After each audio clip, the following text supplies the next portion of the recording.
Okay, I'm not self-obsessed. It's not like that. It's not...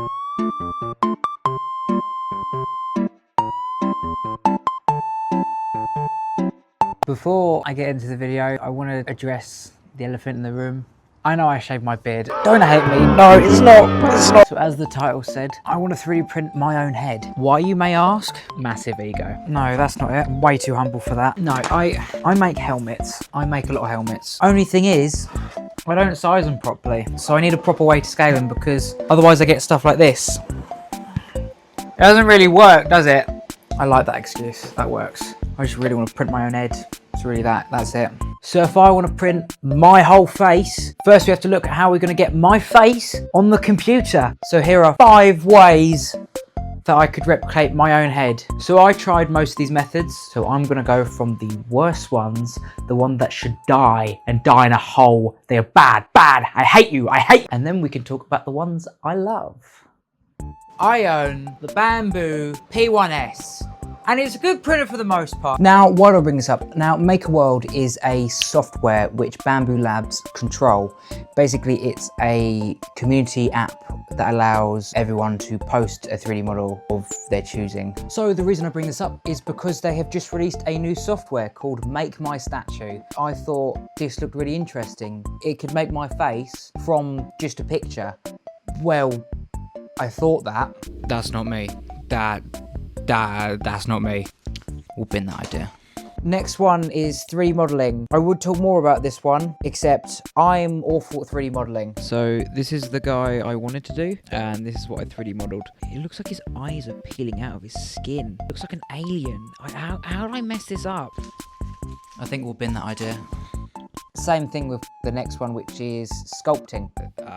I'm not paying that. If I can't even 3D model, how you expect me to ace this first try while also spending only 1 batch of this? Now that we've got all the bad ones out the way, now we can move on to the good ones. This is a silicone mold. These are used to make copies out of an object. I'm going to be using a resin, but other composites can be used when molding something. The resin I'm using is using an A and a B composite. When these are mixed together, a reaction starts to happen where they start to harden against each other and becomes fully rock solid after half an hour. So I've kind of got to be a little bit quick when pouring this into the mold. What you'd normally have to do is put a wax before pouring it into the mold, but knowing me, I do first, forget later, so that's why you don't see anything getting applied here.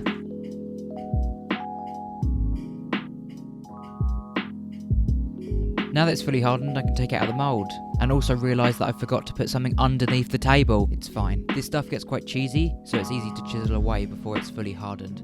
Oh, look at that. It's hard to get out of the mould because I didn't put wax on it. Oh, who would have known? I know. I did. So as I said, the mould's still quite cheesy, so it allows me to move it around a bit, so that's why you see it a bit deformed, and I push it back into it. But after that, the mould's done its job.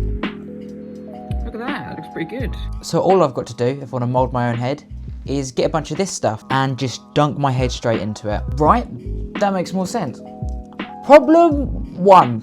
If I want to do it this way, silicone takes about 8 hours to cure. I can only breathe for about 2 minutes, not 2 hours, 2 minutes. Second thing, it's finding the right chemicals to use. Now I could use a different mould instead of this silicone. There are special moulds, like I could plaster my face and everything. It's also finding one that won't melt my face off on a budget. So sadly, I'd have to bid in this one. You were doing so well. So that brings us on to the last one. 3D scanning! Scanning is based on how good the actual scanner I use is. So if I use a really nice and expensive scanner, I'd get a really good quality scan. But if I use something from Tesco, I'd get something really crap. Do you think maybe my iPhone 15 could, produce a good scan, right?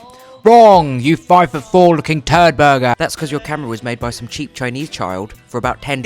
Now I don't have a scanner worth £700. I'm broke half the time. So how am I going to capture this beauty of a face properly? This is Neil. He is someone who has a very nice 3D scanner that is letting me exploit who's letting me borrow him because we are such good friends. The best part about knowing someone with good equipment, they're free. So what this scanner is doing, it's shooting a bunch of ultraviolet lasers onto my face, and as it bounces back, it's telling the machine how far it is from my face. From it doing this, it can map out where a point is from just how long it took to reach my face and then to the scanner. This scanner can do these 1,000 times, mapping out its own point cloud, making this. That looks alright, don't it? Oh, there's a hole in my head. Now, the problem with the scan lies with the colour of my hair. Because of how dark it is, it's harder for the scanner to pick up the light. So it's made the scan very janky. So how do I fix this? It's just hairspray. So we did a second scan with my hair sprayed and got this. That looks better. It's still a bit janky, but nothing Blender can't smooth and fix out. Now that I've got the model, all I have to do is print it. I had to cut a bit the neck due to my size of the printer. If only I had the new H2D 3D printer with laser cutting capabilities. Please, Bambu Labs. Please, please, please. That's clearly me. Oh, that looks good. Oh, yes. Look at that. I own my own head. That's so cool. Wait, no, I already own my own. I mean, I own another of my head. That looks so much like me.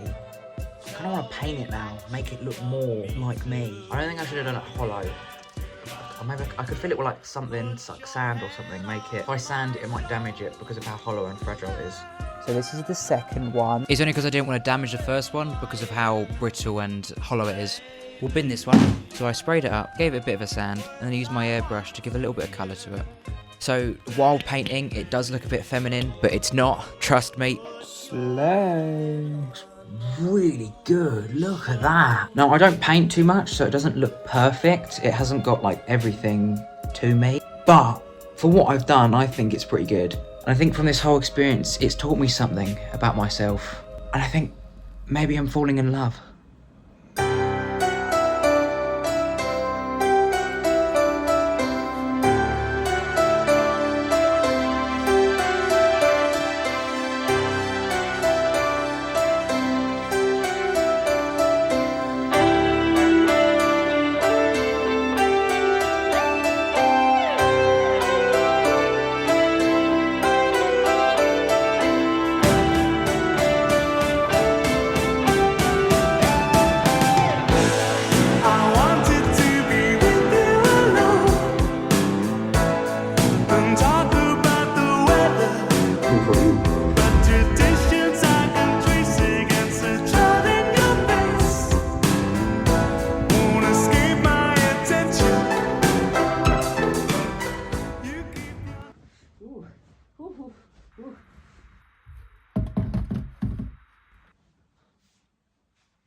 It's not what it looks like. It's not.